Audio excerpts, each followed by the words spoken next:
Hello again, YouTube. It's Southern Comic Geek coming back to you from the second day, and for me, the final day of GalaxyCon 2019 here in Louisville, Kentucky.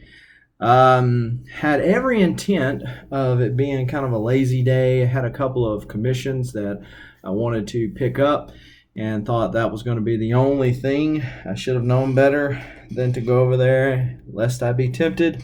And of course, I was. So today was another big haul day.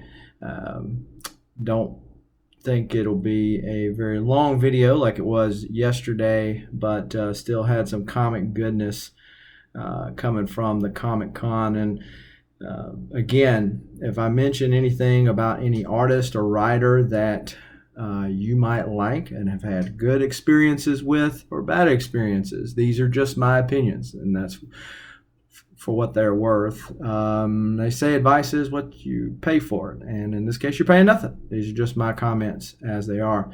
So, starting us off, this is the last comic that I picked up. I dropped this off yesterday with Clayton Crane. He was extremely busy the whole time I was there. Kind of a different sort, not an unfriendly guy, but just kind of a quiet sort. Has some fantastic art, so some of that is forgiven. And this rye is no exception. I picked up this sketch variant. If you remember from one of my former videos, the sketch variant, and I mentioned I wanted to get him to do one. Really didn't have an idea of how I wanted it to lay out, but it just kind of popped in his mind, and that's what he went with. And so you should see the rye. And he signed it here in the bottom in blue, and I've got another signature from him, which I'll show you in a minute, that's really cool. But he also applied his thumbprint there. So proof that it was indeed Mr. Crane himself. Hitting another Uncanny X-Men with 105 and 113 and 129. So starting to get a long run. I think I've got like 120 to 549 now. And so a lot of them sprinkled up older than that, like number 2, number 3, number 8. But so knocked out another one here. The guy at the booth didn't want to come off of it too much, but did come off of it some, and was able to pick up a decent copy of a newsstand edition of first Kitty Pryde, first Emma Frost, first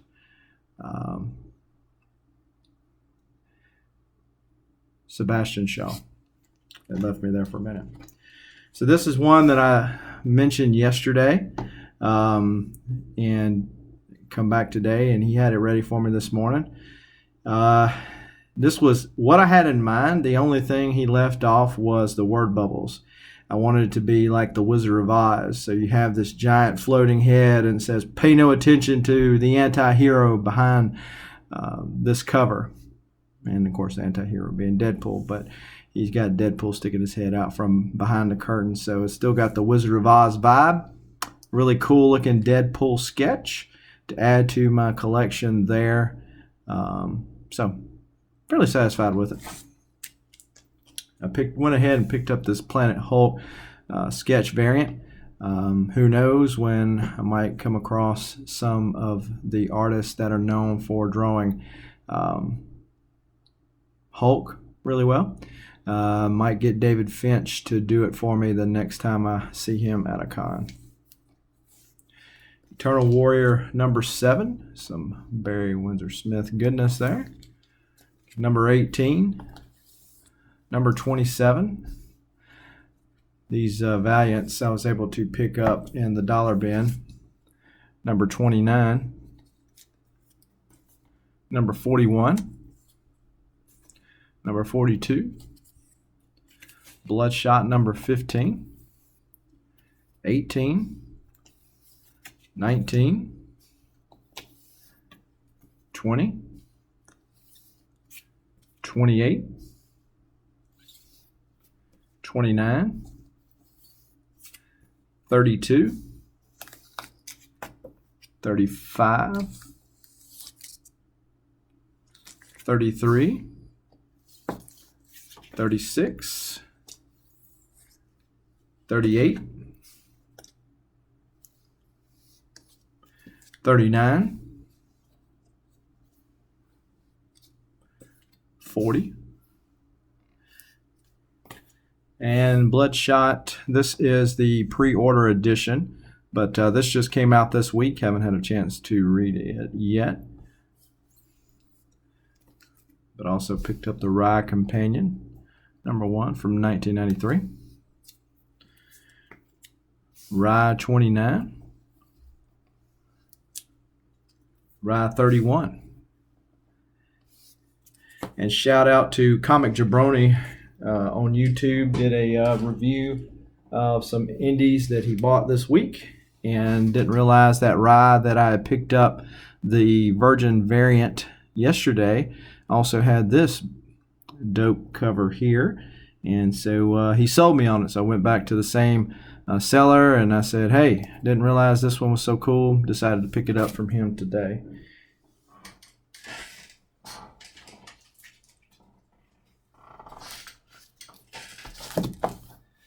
So I was going through the con, waiting on some of those commissions to get through, and the guy that started this character stopped me. And these independents is a relatively new thing to me. Shout out in the comments if you've got a little more experience in talking to these independent authors and artists. But it's a relatively new thing to me. This Ted Sikora, I believe I pronounced his name right. So he said, hey, you want to hear about our comic? I said, sure. So this guy gets endued with powers. He's an ice cream truck driver.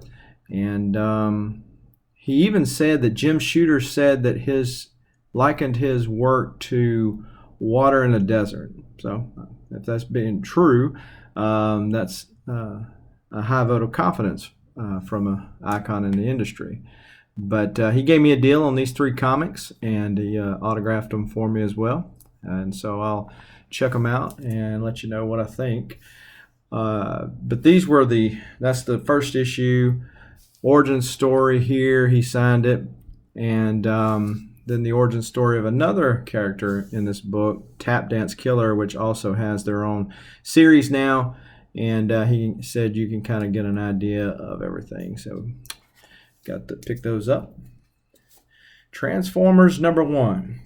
Now, back in the 80s, when I was a kid, I'm sure many of you did the same, Transformers was one of the main cartoons to watch, that and G.I. Joe. And these guys, I saw their work, got to talking with them. I told them, I said, you can tell that you're new and starting in the business because you're lively, your stuff's not expensive, and you're friendly at your booths. Unlike some people, not to call any names, Neil Adams, but unlike some people who are less than friendly and charge you for even a photograph, these guys were very forthcoming with their work, and so showed them some love by buying their stuff. It's an amazing thing when you have great customer service. People buy stuff from you. But you actually sell more when you're nice than when you're rude. I guess some people get to the point that they think, hey, I don't have to have you. I'm that good. And maybe they are. And to each their own. So, but Edwards, and I'm going to butcher his name, but Edwards is the artist, and the other guy, Steve, is the inker on this book. So picked up that and got him to sign it. Also got Edwards to draw me a Grimlock in dino form. Thought that was pretty cool. This is a blank sketch cover, and on the flip side of this blank sketch cover is a black and white of this same cover right here, and it is also signed by the 2 of them. So pick that up. Little Transformers action, pretty cool. Went to the same guy that I bought the Rise from and asked him for the facsimile copy of Batman 251. As you know, I picked up a original of this last night or yesterday and got Neil Adams to sign it, and but didn't want to read that copy, but I wanted to read the story, so I picked up the facsimile copy. Say that facsimile. messes with your wording. So Jeff Edwards and Steve Leidick, those were the guys that I just mentioned with the Transformers comic. I also got an exclusive, I believe I showed it yesterday, of G.I. Joe, and those same guys did the inks and the art for the Storm Shadow side of that, and I got them to sign that yesterday, and that's when I met them and got them to do the commission. But they did this. This is a convention exclusive, 17 of number 25 for another convention that they had done. They did this because when they were first starting out, one was drawing, one was inking. And people said, well, hey, show me some of your art. And this has a whole bunch of their art, black and white versions as well as color versions in this book. And like I said, there's only 25 of them. So, and as nice as they were, again, good customer service pays off. I picked this one up. So I thought I was going to weenie out and tell Clayton Crane that I was going to give up and give me back my 4001. But he kept saying, hey, just hang in there. I'll get it done. I'll get it done. I'll get it done. And so, well, it paid off. Patience paid off. But while I was in line, I went up ahead and picked up this Thanos Legacy #1, the variant edition, signed by Clayton Crane. If you'll notice, the signature here is all in different colors. And he calls that the Infinity signature. I don't know if that's a play on the Infinity Gauntlet. If not, it's a great pun. But anyway, so he signed that in the Infinity signatures, and he holds the markers all in his different hands. I don't know how in the world. He said this one's easy because he just goes straight up under there, but some of the other covers don't have the Virgin variants or something like that, and they don't have a line to keep him straight. But how he signs it, just like he signed it fluid, like you sign a signature, and he doesn't mess up. So that was pretty cool.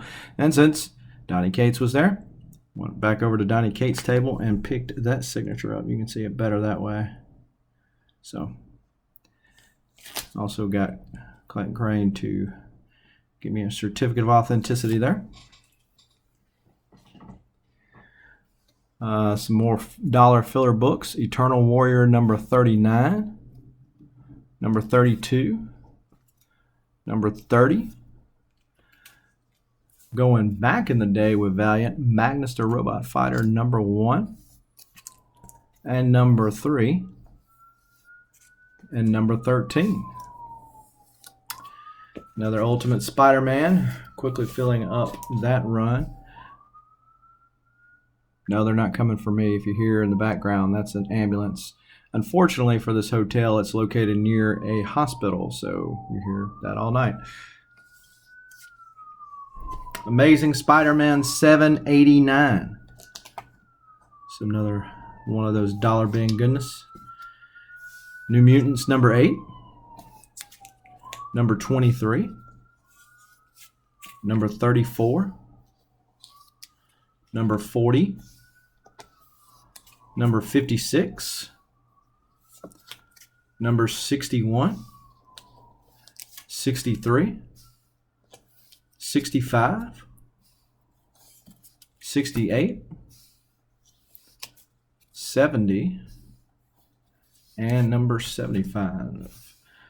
So if you remember from my other video, I had thought about getting Jay Lee to autograph that Spider-Man. I decided not to. I know it's only $10, but $10 here, $10 there, and $50 here, and $80 there, and then those artist commissions kind of zapped the old account dry, so decided against it. I did go back to Steve McNiven, and with hopes of picking up my battle-worn Spider-Man sketch variant cover. However, he was busy, and because I'm not going to be here tomorrow, he said, hey, I hate to tell you, but I'm not going to be able to do it. So, well, understand. Thanks for your honesty, and got my sketch cover back, so maybe I'll get to use it one day. And I went back to Jim Starlin's table and was able to get this sign. The Infinity Gauntlet. You see his signature right there. Pretty cool. I've got a stand for it at the house in my office. So I thought that was really cool.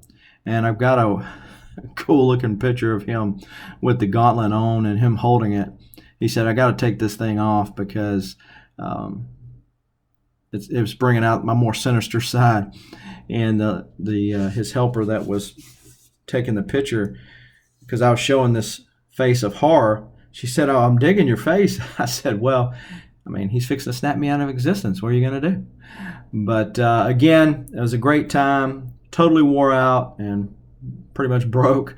But had a really great time at GalaxyCon 2019. As always, feel free to comment below, like, subscribe to the channel, because I'll continue to bring you more comic book content as the channel grows. So thanks for watching.